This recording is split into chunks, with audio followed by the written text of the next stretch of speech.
Hi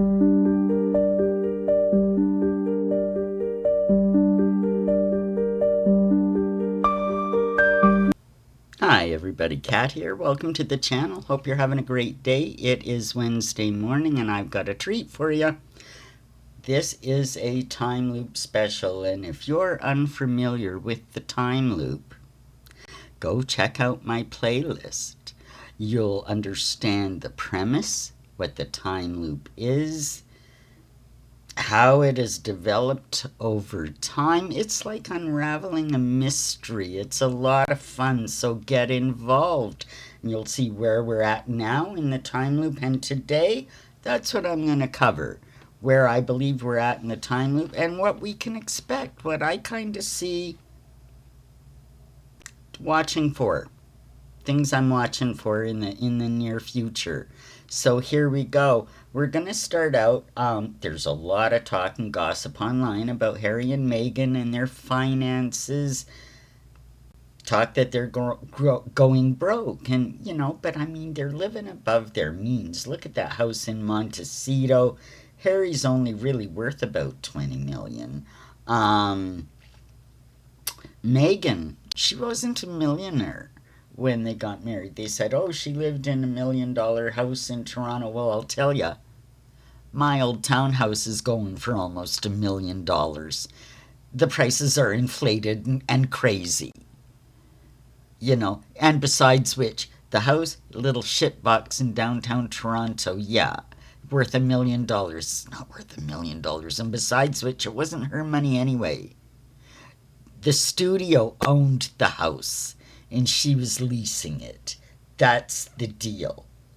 But anyway, they're living above their means even now. I mean, we see it all the time. The Montecito mansion, about $14 million. They'll have a multi-million-dollar mortgage, at least $5 or $6 million. They put some money down. I'm not sure exactly how much. I've heard round about $5 million, but think about it. The upkeep on that place alone. The cars, the security, the private jets, all the staff for their, foundation and business. Plus, think of all the household staff. They've got 16 bathrooms.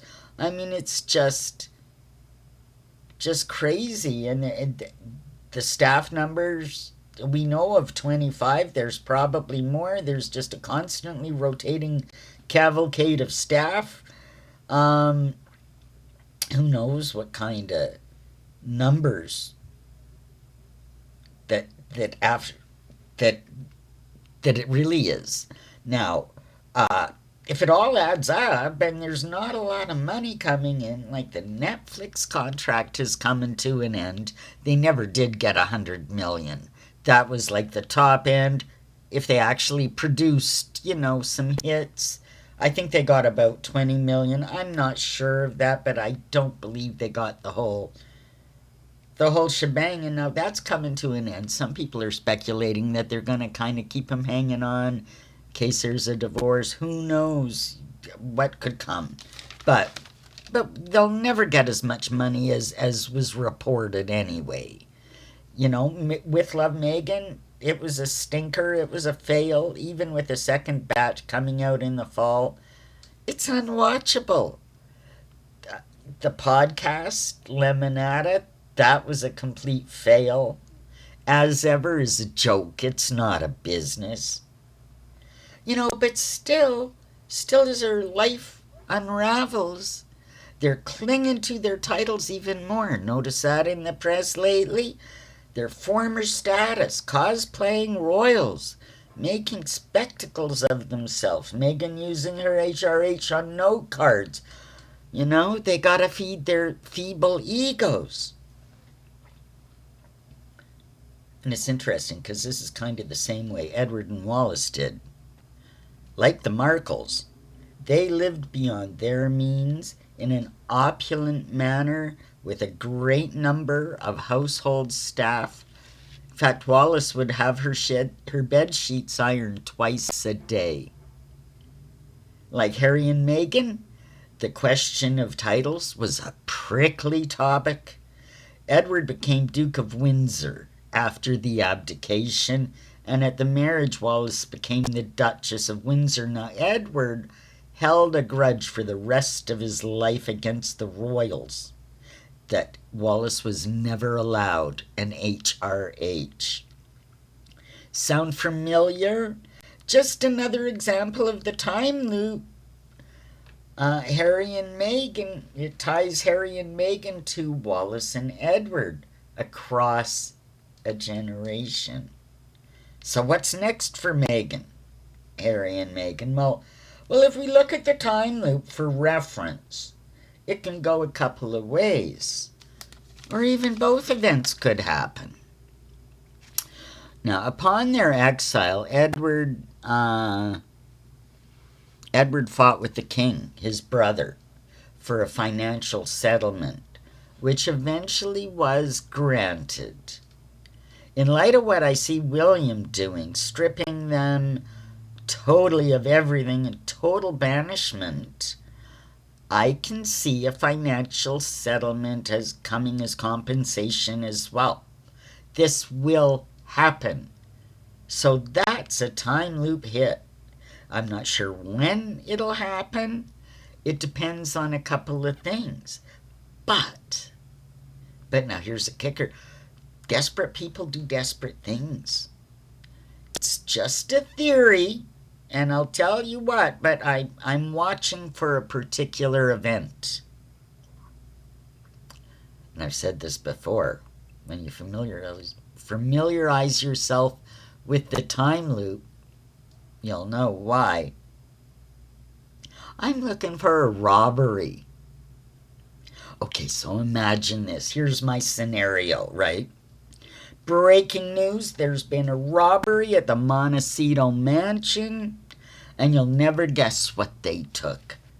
Diana's aquamarine ring, Diana's tank watch, Diana's butterfly earrings, the pearl earrings, a gift from the Queen, and don't forget the gaudy blood money diamond earrings, the gift from the Saudi sheik. Those are worth, I think, $70,000 or something. Also, there's the $80,000 Cartier diamond earrings she wore at the wedding.